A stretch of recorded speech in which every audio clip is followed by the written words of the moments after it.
Bonjour à tous, merci de me recevoir chez vous pour cette vidéo qui s'intéresse au thème du témoignage. Notre témoignage, ce qu'il devrait être. En effet, Dieu nous veut comme ses témoins. C'est une des raisons pour lesquelles il nous laisse sur cette terre.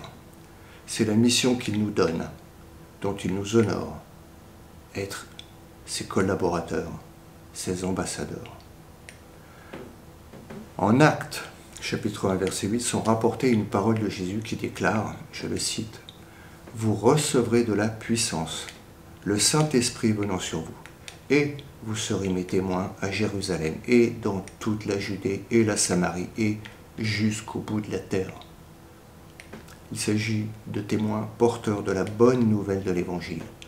Il s'agit aussi de témoins soldats pour combattre les erreurs, les raisonnements et les fausses doctrines, combattre pour la foi qui a été enseignée une fois pour toutes. Un témoignage repose sur des paroles, des actes et surtout le comportement de chaque jour. Il peut être muet, ça ne l'empêchera pas d'être efficace. Le témoignage authentique et fidèle repose sur l'action de l'Esprit en nous, qui seul est en mesure d'ouvrir et convaincre les cœurs. Le Seigneur a dit clairement que le témoignage repose sur une véritable puissance, celle du Saint-Esprit. Et sans cette puissance, il est vain et prétentieux de penser que l'on témoigne efficacement. Cette puissance, ce sont les paroles mêmes de Dieu qui habitent et demeurent dans le cœur et conduisent le croyant et soumettent sa volonté. Cette puissance est aujourd'hui toujours disponible, même s'il faut longtemps avant d'en être le dépositaire, car il faut longtemps avant que nous ayons été brisés quant à notre volonté rebelle. Bien sûr, nous avons beaucoup de tâches à déplorer concernant notre témoignage et nous devons les confesser et nous en humilier. Mais cela ne nous disqualifie pas définitivement pour l'avenir, car Dieu travaille inlassablement en nous pour nous rendre toujours plus conformes à Jésus. Les disciples donc annonçaient, je cite l'Écriture, toutes les paroles de cette vie. La vie qu'ils possédaient, la vie éternelle qu'ils avaient reçue.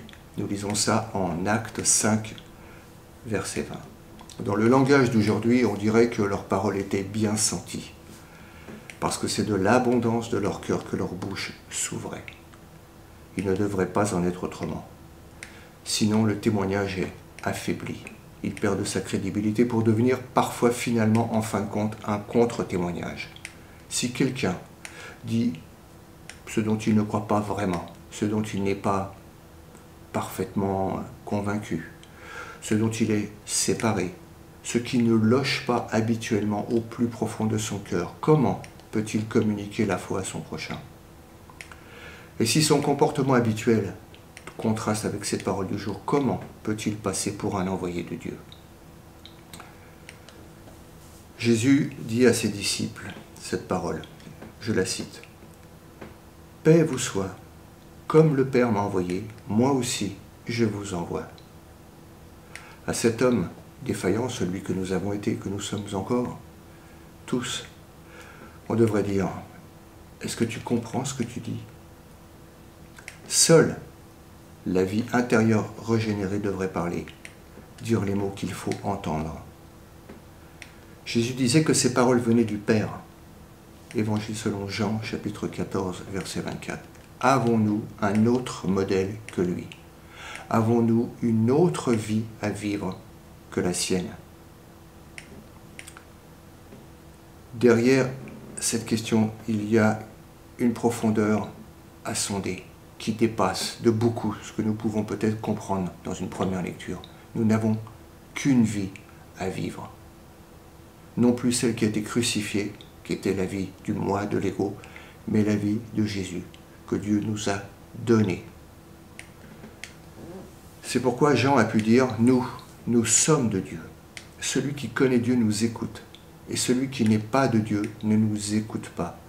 À cela, nous connaissons l'esprit de vérité et l'esprit d'erreur. Première épître de Jean.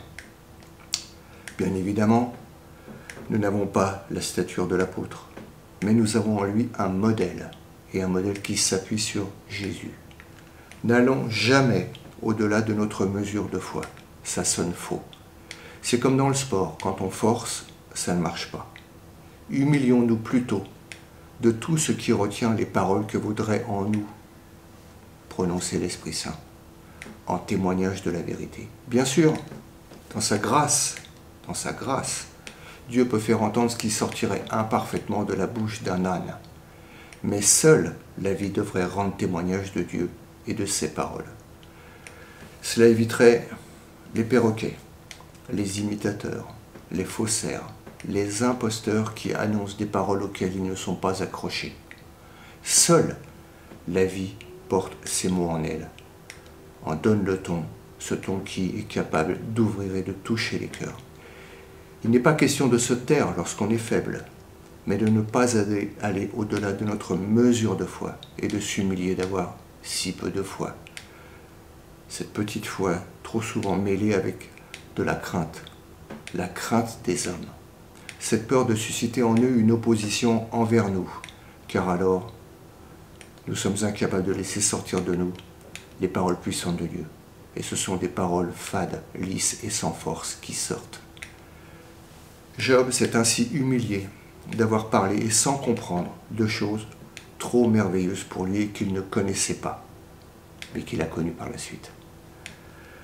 Le témoin véritable est celui qui se livre à Dieu, car alors seulement il est rempli de Dieu et de la puissance nécessaire pour son témoignage. Lorsque Jésus se manifeste clairement à notre âme, nous ne comprenons alors pas autre chose que nous devons rester avec lui et le suivre, nous renoncer à nous-mêmes et, dans notre incapacité totale en nous-mêmes à faire le bien, nous livrer à lui, tels que nous sommes, pour vivre de lui. Et cela, car il est Dieu. Voilà. Cette vidéo est terminée. Que Dieu vous bénisse et vous fasse prendre conscience de ce témoignage qu'il veut vous faire porter par son esprit, par seulement son esprit pour vous conduire.